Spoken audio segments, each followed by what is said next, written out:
snowing in Ireland. That is a major red alert now. So school, college, hotels and everything closed today.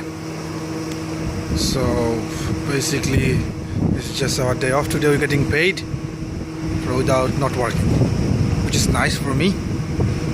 But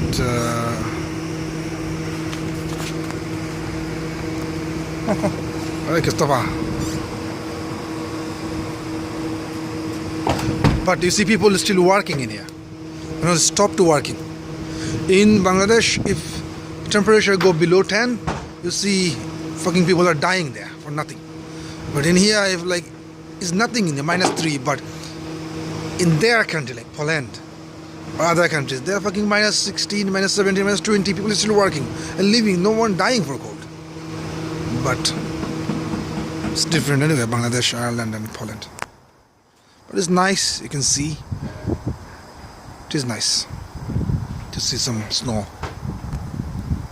They're saying today is the major bad weather today because after 4 o'clock it will be kind of, you can see the sky like it's full snow everywhere. So that's the things.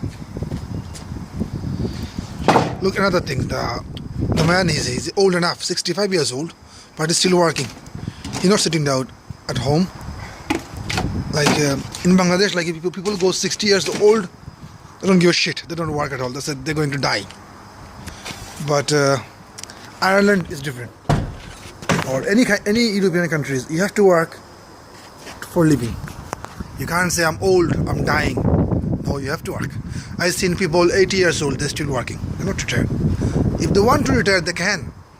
There are social systems supporting this country to get retired after 65.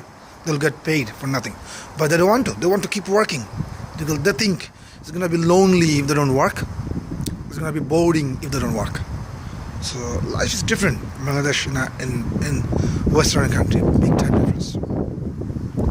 Thanks for watching.